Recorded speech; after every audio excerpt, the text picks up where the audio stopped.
അസ്സലാമു അലൈക്കും. എല്ലാ മാന്യ പ്രേക്ഷകർക്കും മുസ്ലിം വിശ്വാസം എന്ന ഈ ചാനലിലേക്ക് സ്വാഗതം. ഈ ചാനലിനെ കുറിച്ച് ഇതുവരെയും അറിയാത്തവർക്കായി കുറച്ച് കാര്യങ്ങൾ പറയാം.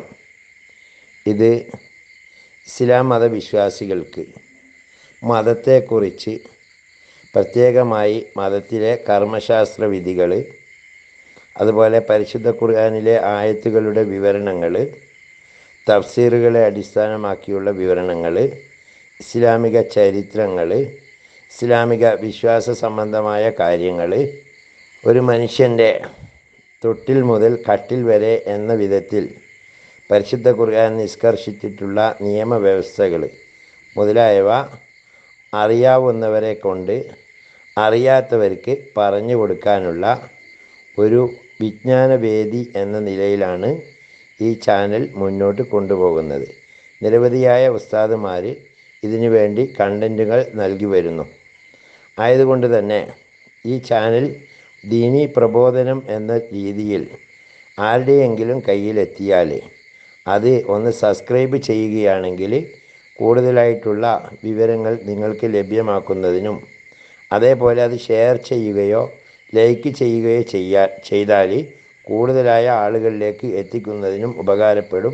അള്ളാഹു തൗഫീക്ക് നൽകട്ടെ. ഇനി നമുക്ക് വീഡിയോയിലേക്ക് കടക്കാം. ബഹുമാനപ്പെട്ട അസ്രായിൽ അലൈഹിസ്സലാം എന്ന മലക്കിനെ പറ്റി എല്ലാവർക്കും അറിയാം. മനുഷ്യരുടേതെന്ന് മാത്രമല്ല മറ്റുള്ള എല്ലാ ജീവികളുടെയും റൂഹിനെ പിടിക്കുന്ന ആളാണ് അസ്രായിൽ അലൈഹിസ്സലാം. അസ്രായിൽ അലൈഹിസ്സലാമിനോട് മൂസ നബി അലൈഹിസ്സലാം ഒരിക്കൽ ചോദിച്ചു, നിങ്ങൾക്ക് ആരുടെയെങ്കിലും റൂഹിനെ പിടിക്കുമ്പോൾ വിഷമം അല്ലെങ്കിൽ പ്രയാസം തോന്നിയിട്ടുണ്ടോ എന്ന് ചോദിച്ചു. അപ്പോൾ അദ്ദേഹം പറഞ്ഞു, ഉണ്ടായിട്ടുണ്ട്. അതായത് എപ്പോഴാണെന്ന് ചോദിച്ചു. അപ്പോൾ അദ്ദേഹം പറഞ്ഞത്, കുറേ ആളുകൾ കൂടി ഒരു കപ്പലിൽ യാത്ര ചെയ്യുകയാണ്. ആ കപ്പലിൽ ഒരു ചെറിയ കുട്ടി അതിൻ്റെ ഉമ്മയുടെ മുല കുടിച്ചുകൊണ്ടിരിക്കുന്നുണ്ട്. അപ്പോൾ എനിക്ക് അള്ളാഹുവിൽ നിന്നുള്ള നിർദ്ദേശം വന്നത് ആ കപ്പലിലെ മുഴുവൻ പേരുടെയും റൂഹിനെ പിടിക്കണം എന്നതായിരുന്നു. ഈ കുട്ടിയുടേത് ഒഴിച്ച് നടുക്കടലിൽ വെച്ച്. അപ്പോൾ ഞാൻ ചെന്ന് നോക്കുമ്പോൾ ഈ കുട്ടി മുല കുടിച്ചുകൊണ്ടിരിക്കുന്നു. കപ്പൽ അപകടത്തിൽപ്പെടുന്നു, എല്ലാവരും മരിക്കുന്നു. ഈ കുട്ടിയെ റൂഹിനെ പിടിക്കാൻ അനുവാദമില്ലാത്തത് കൊണ്ട് ഞാനത് പിടിച്ചില്ല. അപ്പോൾ ഈ കുട്ടിയുടെ ഭാവി എന്താകുമെന്ന് എനിക്ക് വലിയ ആശങ്കയുണ്ടായിരുന്നു. അങ്ങനെ ആ സമയത്ത് എനിക്ക് ഭയങ്കര വിഷമം തോന്നി എന്ന് അസ്രായിൽ അലൈഹിസ്സലാം പറഞ്ഞു. പിന്നെ മറ്റാരുടെ റൂഹിനെ പിടിക്കുമ്പോഴാണ് വിഷമം ഉണ്ടായെന്ന് ചോദിച്ചു. അപ്പം പറഞ്ഞു, ഷദ്ദാദ് ബിൻ ആദി എന്ന് പറയുന്ന ഒരു രാജാവ് ഉണ്ടായിരുന്നു. ഈ രാജാവ് ഭൂമിയിൽ സ്വർഗം നിർമ്മിച്ച കഥയുണ്ട്. അപ്പോൾ ഈ സ്വർഗം നിർമ്മിച്ച ശേഷം അദ്ദേഹം എത്രയോ വർഷങ്ങളെ കൊണ്ടാണ് സ്വർഗം നിർമ്മിച്ചത്. ആ സ്വർഗത്തിലേക്ക് കടക്കുമ്പോൾ അദ്ദേഹത്തിൻ്റെ റൂഹിനെ പിടിക്കാൻ വേണ്ടി പറഞ്ഞു. അതെനിക്ക് ഭയങ്കര വിഷമമുണ്ടാക്കി. ഇത്രയും കാലം കഠിനാധ്വാനം ചെയ്തിട്ടുണ്ടാക്കിയ സംഭവത്തിലേക്ക് അയാൾക്ക് കടക്കാൻ വരെ പറ്റുന്നില്ലല്ലോ എന്നോർത്തിട്ട്. ഇപ്പം മൂസാ നബി അന്വേഷിച്ച പറഞ്ഞു, ആ കുട്ടി തന്നെയാണ് ഈ ഷദ്ദാദ് ബിൻ ആദ് എന്ന് പറയുന്ന രാജാവ്. അതിന് നമുക്ക് ആ രാജാവിൻ്റെ കഥയാണ് ഇന്ന് ഈ വീഡിയോയിലൂടെ നമുക്ക് മനസ്സിലാക്കാനുള്ളത്. വഹബ് ബിൻ മുനബ്ബിർ റളിയല്ലാഹു അൻഹു വിവരിച്ചതനുസരിച്ച് ഷദ്ദാദിൻ്റെ വംശപരമ്പര ഷദ്ദാദ്, ആദ്, ഔസ്, ഇറം, സാമ്, നൂഹ് അലൈഹിസ്സലാം ഇങ്ങനെയാണ് പോകുന്നത്. വളരെയധികം മക്കളുണ്ടായിരുന്ന ഒരാളാണ് ഷദ്ദാദ് എന്ന് പറയുന്നയാൾ. 4000 മക്കളുണ്ടായിരുന്നു എന്നാണ് ചരിത്രത്തിൽ പറയുന്നത്. 1000 സ്ത്രീകളെ വിവാഹം കഴിച്ചിട്ടുണ്ടായിരുന്നു എന്നും 1000 വർഷം അദ്ദേഹം ജീവിച്ചിരുന്നു എന്നും ഇസ്രായേലി കഥകളിൽ കാണുന്നു. കസായി എന്നവർ ഇങ്ങനെ പറയുന്നു: ആദ് മരിച്ചതിന് ശേഷം അവൻ്റെ മക്കളായി ഷദ്ദാദ്, ഇറമ് എന്നിങ്ങനെയുള്ള 3 ആളുകളാണ് ഉണ്ടായത്. ഷദ്ദാദ് അവരിൽ വെച്ച് പ്രായം കൂടിയവനായിരുന്നതിനാൽ പിതാവിൻ്റെ രാജഭാരമെല്ലാം അവന് കിട്ടി. അവൻ്റെ പ്രതാപം നാൾക്ക് നാൾ വർദ്ധിച്ചു കൊണ്ടിരുന്നതിനാൽ ലോകത്തുണ്ടായിരുന്ന നാടുവാഴികളെല്ലാം അവൻ കീഴടക്കി. തനിക്ക് കീഴടങ്ങാതിരുന്ന അനവധി ആളുകളെ ഷദ്ദാദ് കൊന്നൊടുക്കി. അവസാനം ഭൂലോകം മുഴുവനും അവൻ്റെ കീഴിലായി. 4 ആളുകൾക്കല്ലാതെ ഭൂലോകം മുഴുവനും കീഴടക്കാൻ കഴിഞ്ഞിട്ടില്ല. 4 ആളെ നമ്മൾ പഠിച്ചിട്ടുണ്ടല്ലോ. ഒന്ന് ദാവൂദ് നബിയുടെ മകനായ സുലൈമാൻ, അതുപോലെ തന്നെ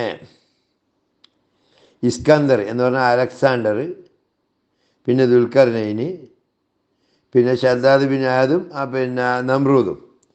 ഇവരാണ് ഇങ്ങനെ ലോകം അടക്കി ഭരിച്ചത്. അതിൽപ്പെട്ട ഈ ഷദ്ദാദ് ബിൻ ആദിൻ്റെ കഥയാണ് നമ്മൾ പറഞ്ഞു വരുന്നത്. ഐഹിക സുഖത്തിൻ്റെ നശ്വരതയ്ക്ക് അവരുടെ പ്രതാപത്തെ മഹാന്മാർ ചൂണ്ടിക്കാണിക്കാറുണ്ട്, ഈ പറഞ്ഞ ലോകം അടക്കി ഭരിച്ച ആളുകളെപ്പറ്റി. ഇമാം അലി റളിയല്ലാഹു അൻഹുവിനോട് ഒരിക്കൽ ഒരാൾ ഐഹിക ജീവിതത്തെപ്പറ്റി വിശദീകരിക്കാൻ ആവശ്യപ്പെട്ടപ്പോൾ അദ്ദേഹം പറഞ്ഞു: അതിൻ്റെ തുടക്കം അവശതയും അവസാനം നാശവുമാണ്. അതിൻ്റെ ഹലാലിനെ പറ്റി വിചാരണയും ഹറാമിന് ശിക്ഷയും ഉണ്ടാകും.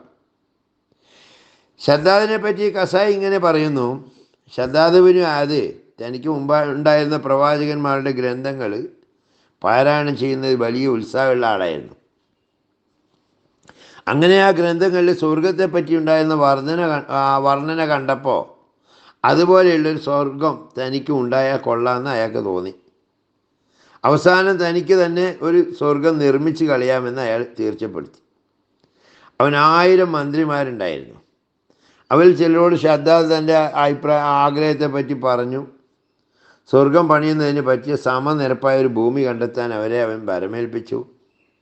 സ്ഥലം അതിവിസ്തൃതമായിരിക്കണമെന്നും വെള്ളവും വായുവും സുഖപ്രദങ്ങളായിരിക്കണമെന്നും സ്വർഗത്തിൻ്റെ നിർമ്മാണത്തിനാവശ്യമായ മരങ്ങളും മറ്റും സുലഭമായിരിക്കണമെന്നും അവരോടിങ്ങനെ നിർദ്ദേശം കൊടുത്തിരുന്നു. അങ്ങനെ അവൻ്റെ മന്ത്രിമാരിൽ വെച്ച് സർവപ്രധാനിയായിരുന്ന ഒരാൾ രാജ്യവിവരവും മറ്റും ഉണ്ടായിരുന്ന ഉദ്യോഗസ്ഥന്മാരെല്ലാം കൂട്ടി ഒരു പര്യടനം നടത്തി. അവർ യമൻ്റെ പരിസരത്തിൽപ്പെട്ട ഏഡനിൽ മറ്റും ചെന്നപ്പോൾ ഷദ്ദാദ് പറഞ്ഞ എല്ലാ സൗകര്യങ്ങളും ഉണ്ടായിരുന്ന ഒരു മരുഭൂമി കണ്ടെത്തി. ഉടൻ തന്നെ അവർ രാജാവിന് അറിവ് കൊടുത്തു. ഷദ്ദാദ് താമസം വിന അനേകം ശാസ്ത്രപടുക്കളെയും ശില്പികളെയും ഏഡനിലേക്ക് പറഞ്ഞയച്ചു. അവർ സ്ഥലത്ത് നിന്ന് 10 കാലം സമയദൂരത്തിൽ 40 കാലം ചുറ്റളവുള്ള ഒരു സ്വർഗത്തിന് പ്ലാൻ തയ്യാറാക്കി. ലോകത്തിൻ്റെ നാനാഭാഗങ്ങളിൽ നിന്നും പ്രാപ്തന്മാരായ തൊഴിലാളികളെ കൊണ്ടുവരാനും ആവശ്യമായ ഉപകരണങ്ങളും സ്വർണം, വെള്ളി, രത്നങ്ങളാദി ശേഖരിച്ചു വെക്കാനും ഷദ്ദാദ് തൻ്റെ പ്രത്യേക ഉദ്യോഗസ്ഥന്മാരെ നിയോഗിച്ചിട്ടുണ്ടായിരുന്നു.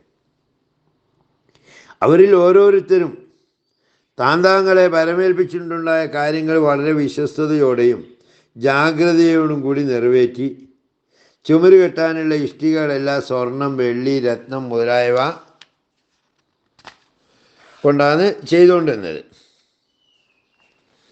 വളരെ ആഴത്തിൽ നിന്നാണ് തറ കെട്ടി ഉയർത്തിയിരുന്നത്.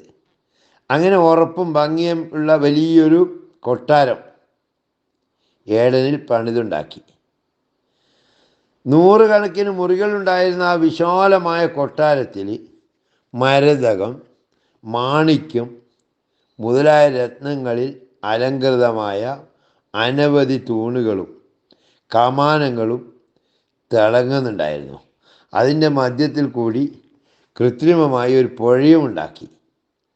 അതിൽ നിന്ന് എല്ലാ മുറികളിലേക്കും തോടും ഉണ്ടായിരുന്നു. മദ്യം, പാല്, തേന് മുതലായ വിവിധങ്ങളായ പാനീയങ്ങൾ ഈ ചെറിയ തോടിലൂടെ ഒഴുക്കി എല്ലാ മുറികളിലും കിട്ടുന്ന സൗകര്യം ഉണ്ടാക്കി. പുഴകളുടെയും തോടുകളുടെയും ഇരു കരകളും മാണിക്യങ്ങളാൽ അലങ്കൃതമാക്കി ആ സ്വർഗത്തിനുള്ളിൽ നവരത്ന നിർമ്മിതങ്ങളായ പലതരം വൃക്ഷങ്ങൾ ഉണ്ടാക്കി വച്ചിരുന്നു. ആ വൃക്ഷങ്ങളുടെ ശാഖകളും മരതകം കൊണ്ടും പുഷ്പങ്ങളും ഫലങ്ങളും മാണിക്യവും കൊണ്ടൊക്കെ നിർമ്മിച്ചായിരുന്നു. മരത്തിൻ്റെ കൊമ്പുകളിൽ സ്വർണം കൊണ്ട് അനേകം പക്ഷികൾ ഉണ്ടാക്കി ഇരുത്തിയിട്ടുണ്ടായിരുന്നു. ആ സ്വർണ്ണഭിത്തികളിൽ നിന്ന് സർവ്വതാ കസ്തൂരി, അമ്പർ, അത്തർ മുതലായ സുഗന്ധദ്രവ്യങ്ങളുടെ വാസന ഇങ്ങനെ പുറത്തേക്ക് ഒഴുകി എല്ലാ ഭാഗങ്ങളിലും വ്യാപിച്ചിരുന്നു. ആ മനോഹര കൊട്ടാരത്തിൻ്റെ ചുറ്റുമായി അനേകം തൂണുകളും ഗോപുരങ്ങളും ഉയർന്നു നിൽക്കുന്നുണ്ടായിരുന്നു. മന്ദിരത്തിൻ്റെ പുറത്ത് അവിടെവിടെയായി വെച്ചു പിടിപ്പിച്ചിട്ടുണ്ടായിരുന്ന പുൽത്തകിടങ്ങളിൽ കൗതുകകരങ്ങളായ അനവധി മരങ്ങളും അവയുടെ ചുവട്ടിൽ വെള്ളി സ്വർണം കൊണ്ടെല്ലാം ഉണ്ടാക്കിയ വിശിഷ്ട സാധനങ്ങളും അനവധിയായി ഒരുക്കിയിട്ടുണ്ടായിരുന്നു. 12 വർഷം കൊണ്ടാണ് സ്വർഗത്തിൻ്റെ പണി പൂർത്തിയായത് എന്ന് പറയുന്നു. എന്നാൽ അധിക പണ്ഡിതന്മാരും പറയുന്നത് 300 കൊല്ലം കൊണ്ടാണ് പണി തീർത്തത് എന്ന് പറഞ്ഞ് കാണുന്നു. സൗന്ദര്യത്തിന് കീർത്തി പ്രാപിച്ചിട്ടുണ്ടായിരുന്ന ബാലികാബാലന്മാരെ ലോകത്തിൻ്റെ നാനാഭാഗങ്ങളിൽ നിന്നും കൊണ്ടുവന്ന് ഷദ്ദാദ് തൻ്റെ സ്വർഗത്തിലെ പരിചാരകന്മാരാക്കിയിട്ടുണ്ടായിരുന്നു. ആ സ്വർഗത്തിലേക്ക് വേണ്ടുന്ന ഉപകരണങ്ങൾ ശേഖരിക്കുന്നതിന് പിന്നെയും 10 കൊല്ലം വേണ്ടി വന്നു എന്നാണ് കഥകൾ പറയുന്നത്. എല്ലാ പണികളും ഒരുക്കങ്ങളും പൂർത്തിയായതിൽ പിന്നെ ഷദ്ദാദ് ആ സ്വർഗത്തിലേക്ക് സന്ദർശിക്കാൻ തീർച്ചപ്പെടുത്തി. അങ്ങനെ വളരെ ആർഭാടത്തോടു കൂടി അവൻ സ്വർഗത്തിലേക്ക് എഴുന്നള്ളി വാഹനങ്ങളും കൂടാരങ്ങളും ധാരാളം ഒരുക്കി. നിശ്ചയ ദിവസമായപ്പോൾ ഷദ്ദാദും പരിവാരങ്ങളും ഉദ്യോഗസ്ഥന്മാരും മന്ത്രിമാരും വാഹനങ്ങളിൽ കയറി ഏഡൻ സ്വർഗത്തിലെത്തി. എന്നാൽ ഷദ്ദാദ് സ്വർഗത്തിലേക്ക് കാലുവെക്കാൻ ഒരുങ്ങിയപ്പോൾ പെട്ടെന്നൊരു മലക്ക് അവിടെ പ്രത്യക്ഷമായി, ഷദ്ദാദെ, അള്ളാഹു ഏകനാണെന്ന് ഇവിടെ വെച്ച് നീ പ്രതിജ്ഞ ചെയ്യണം. അങ്ങനെ ചെയ്താൽ നിൻ്റെ സ്വർഗത്തിൽ നിനക്ക് പ്രവേശിക്കാം, അല്ലെങ്കിൽ പ്രവേശിക്കാൻ കഴിയില്ല എന്ന മലക്ക് അവന് ഉത്തരവ് നൽകി. ഷദ്ദാദ് കൂട്ടാക്കാതെ മലക്കിനോട് കയർത്തു.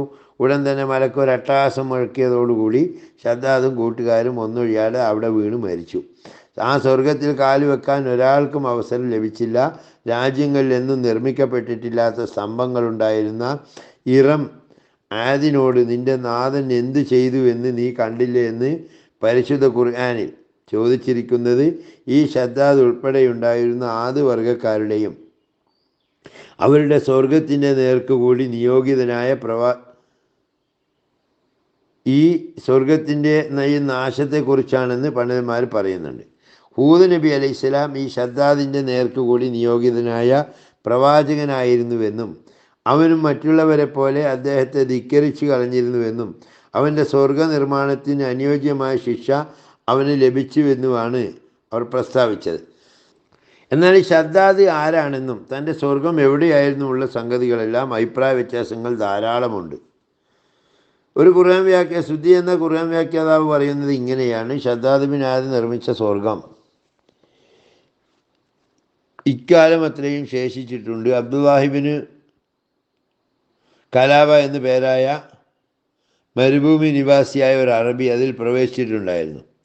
ആ മനുഷ്യൻ അമീർ മുആവിയ റളിയല്ലാഹു അൻഹുവിൻ്റെ ഖിലാഫത്തിൻ്റെ കാലത്ത്, അതായത് ഹിജ്റ 48 അദ്ദേഹത്തിൻ്റെ സന്നിധിയിൽ ചെന്നിട്ടുണ്ടായിരുന്നു. ഈ കഥ ചില്ലറ വ്യത്യാസങ്ങളോടുകൂടി പലരും പറഞ്ഞു കാണുന്നുണ്ട്. അതിനെപ്പറ്റിയുള്ള വിശദമായ നിവേദനം ഇങ്ങനെയാണ്: നബിയുടെ സഹാബികളിൽ ഒരാളായ അബ്ദുല്ലാഹിബിനു കലാബത്ത് റളിയല്ലാഹു അൻഹു ഒരിക്കൽ ഷദ്ദാദിൻ്റെ സ്വർഗം സ്ഥിതി ചെയ്തിട്ടുള്ള സ്ഥലത്ത് കൂടി സഞ്ചരിക്കുകയുണ്ടായി. ആ സ്ഥലത്ത് വെച്ച് അദ്ദേഹത്തിൻ്റെ ഒട്ടകം വിളറി പിടിച്ച് ഓടിപ്പോയിരുന്നതിനാൽ അതിനെ തെരഞ്ഞുകൊണ്ട് അദ്ദേഹം അങ്ങും ഇങ്ങും ചുറ്റി നടന്നു. അവിടെ ഒരിടത്ത് ഒരു ഉടഞ്ഞു പൊളിഞ്ഞ കെട്ടിടത്തിൻ്റെ അവശിഷ്ടം അദ്ദേഹത്തിൻ്റെ ദൃഷ്ടിയിൽപ്പെട്ടു. സ്വർണം, വെള്ളി, അമൂല്യമായ രത്നങ്ങൾ എന്നിവ കൊണ്ട് നിർമ്മിതമായിരുന്ന ഇഷ്ടികകൾ അവിടെ കിടന്നിരുന്നു.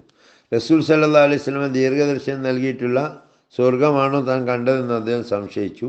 ആ നശിച്ച കെട്ടിടത്തിൻ്റെ അവശിഷ്ടങ്ങളെ അദ്ദേഹം സസൂക്ഷ്മം പരിശോധിച്ചു. കുറേ മുമ്പോട്ട് കടന്നു നോക്കിയപ്പോൾ സ്വർണ്ണ നാണയങ്ങളും രത്നനിർമ്മിതമായ വൃക്ഷലതാദികളും അദ്ദേഹത്തിൻ്റെ ശ്രദ്ധയിൽപ്പെട്ടു. ആകയാൽ അദ്ദേഹം വിസ്മയ പരമേശ്വരനായി അമ്പരന്നു. ആ മന്ദിരത്തിൻ്റെ അങ്കണത്തിലായി പരന്നു കിടന്നിരുന്ന രത്നങ്ങളിൽ നിന്ന് കുറേ വാരിയെടുത്ത് മുണ്ടിൽ പൊതിഞ്ഞ് അതുമായി ഒറ്റയ്ക്ക് യാത്ര ചെയ്ത് അദ്ദേഹം മടങ്ങി ഡമാസ്കസിലെത്തി. എന്ന് വെച്ചാൽ അമീർ മുആവിയയുടെ ഖിലാഫത്ത് തലസ്ഥാനമായിരുന്ന ഡമാസ്കസിൽ വന്നു ചേർന്നു. ആ രത്നങ്ങൾ കണ്ടിരുന്നവരെല്ലാം അദ്ദേഹത്തിന് നിധി കിട്ടിയിരിക്കുമെന്ന് കരുതി. അവരുടെ ധാരണ ശരിയല്ലെന്നും തനിക്ക് ഷദ്ദാദിൻ്റെ സ്വർഗത്തിൽ നിന്നാണ് അവ കിട്ടിയതെന്നും അബ്ദുള്ള എന്നവർ എല്ലാവരോടും പറഞ്ഞു. അവസാനം അമീർ മുആവിയയുടെ അടുക്കലും വർത്തമാനം എത്തി.